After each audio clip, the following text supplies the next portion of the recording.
Tengok syair. Kau datang perkuburan, lalu kau menyeru, di manakah orang yang diagungkan dan dihinakan? Mereka semua telah binasa dan tiada seorang pun yang menjawab. Mereka semua telah mati. Begitu pula beritanya. Wahai yang bertanya tentang orang yang telah berlalu, kau hanya mampu mengambil pelajaran terhadap apa yang telah berlalu. Pagi dan petang terpendam dalam tanah. Lalu tanah itu menghapus keindahan rupanya. Ibnu Katsir berkata dalam Bidayah, kita tengok bagaimana diceritakan tentang dahsyatnya akan kematian dan alam kubur ini. Tengok Ibnu Katsir dia cerita tentang Umar bin Abdul Aziz. Umar Abdul Aziz ini ialah cucu kepada Umar Al-Khattab. Umar Al-Khattab ni tuan-tuan, saya cerita tuan-tuan, ketika dia nak mati, dia mati di mihrab Nabi SAW. Tapi yang paling hebat ketika mana dia memeluk Islam. Dia memeluk Islam, sebelum memeluk Islam dia kata apa? Kalaulah hampa nak bunuh Muhammad, akulah orang yang pertama akan bunuh. Tapi alhamdulillah Tuhan buka pintu hidayahnya bila Nabi baca, ya Allah berilah hidayah kepada dua Umar. Pertama Umar Al-Khattab, yang kedua Abu Jahal. Akhirnya Tuhan buka hidayah kepada Umar Al-Khattab, dia pergi tuan-tuan rumah adiknya. Dengar surah Taha, ringkas cerita, dia pergi nak masuk Islam dekat Nabi di rumah Al-Arqam, Abi Al-Arqam. Sampai di rumah Abi Al-Arqam tuan-tuan, dia ketuk pintu, masa tu dikatakan ada 39 para sahabat. 39. Umar adalah orang yang ke-40 masuk Islam. Umar, kan? Dia pergi, masa tu Sayyidina Hamzah ada. Sayyidina Abu Bakar ada. Abu Bakar kata apa? Kalaulah apa yang dibuat oleh Umar kepada engkau, akulah yang akan pertahan. Kami pertahan.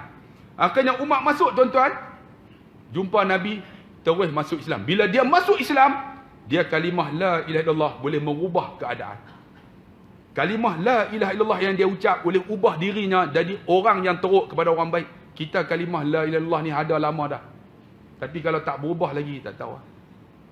Sayyidina Umar ni, kalimah la ilaha illallah Muhammad Rasulullah boleh ubah dia jadi orang yang hebat. Kita ni kalimah la ilaha illallah lama dah, tapi tak berubah lagi. Bang, kena ubah bang. Sebab tu, bila Sayyidina Umar ni tuan-tuan, dia masuk Islam, dia hebat. Dia hebat, tengok. Salah silah dia kepada Umar Abdul Aziz. Umar Abdul Aziz ni, ketika dia nak mati tuan-tuan, dia duduk tidur ni. Ni, belah ni menteri semua. Isteri dia kata tolong keluar. Ada orang ziarah nak masuk jumpa aku. Mereka keluarlah. Ada orang masuk sungguh. Rupanya yang masuk itu ialah malaikat. Masuk, bila orang ni keluar balik, tengok-tengok Umar Abdul Aziz meninggal. Tengok macam mana dia cerita. Umar Abdul Aziz ni melewati suatu perkuburan. Dia lalu kat kubur. Ni diriwayatkan oleh Ibnu Katsir dalam Bidayah.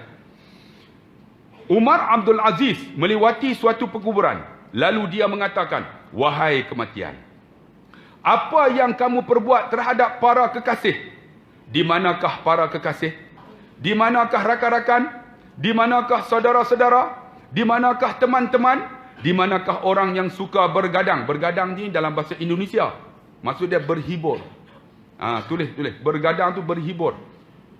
Yang suka bergadang, yakni berhibur. Wahai kematian, apa yang kamu perbuat terhadap para kekasih? Tidak seorang pun yang menjawab. Ia bertanya sambil menangis. Sambil duk tanya tu, Sayyidina Umar Abdul Aziz teriak, tahukah kalian apa yang dikatakan kematian? Mereka menjawab, tidak. Sebab dia khalifah. Ia sendiri menjawab. Dia jawab, kematian berkata, aku memakan 2 kurnia matamu. Ni dia kata mati esok. Ni mata ni tak ada apa dah. Dia kata lagi, aku membirukan kedua matanya. Aku pisahkan kedua telapak tangan dari kedua bahumu. Lalu kedua bahu dari kedua sikunya. Dan kedua siku daripada kedua pundaknya.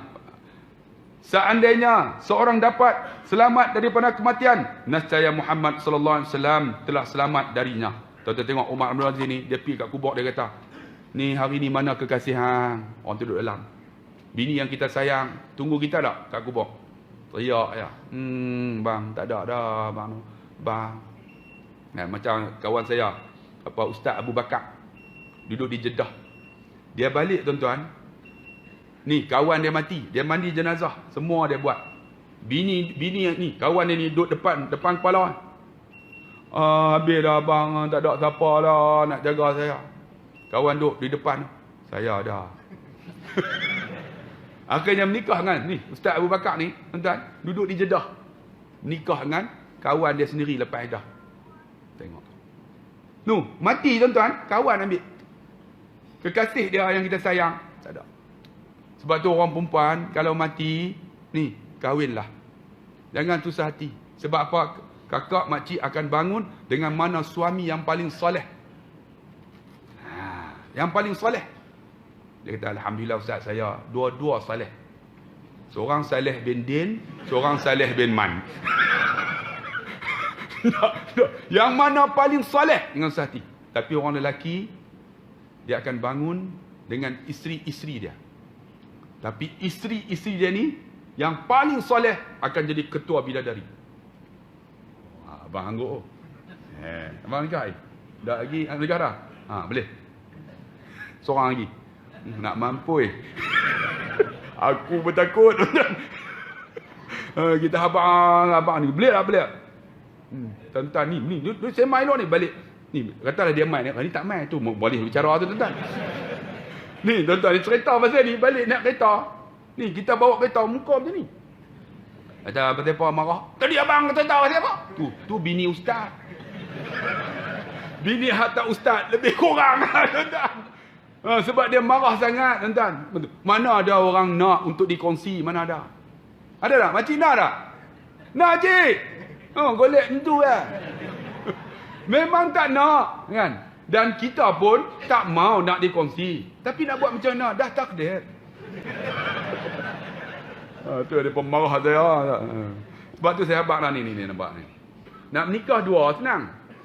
Susah, nampak? Dia nak naik tu. Nak naik, nampak? Nak nikah dua, susah. Dia lambat. Tapi nak 3, 4, dia senang dah, nampak?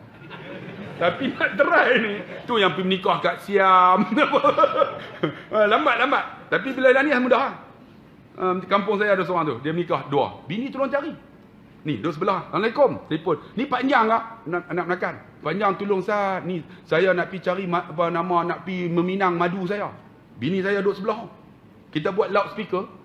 Bini kata, abang pi jaga.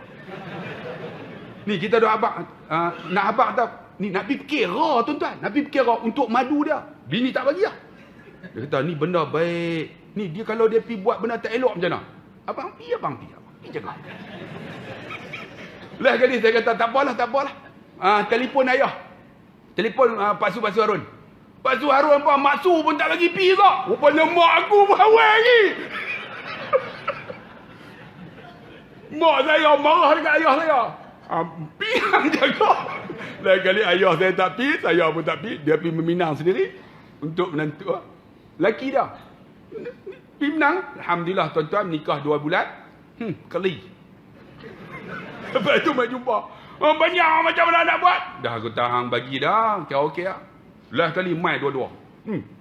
Bini ni, tolong Ustaz nak selesai macam mana? Saya kata selesai macam mana? Dia pun ni tak mau 2 senyap. Itu bagi aku menikah dia tak. Dia tak mau 2 senyap. Saya kata hang menikah seorang lagi.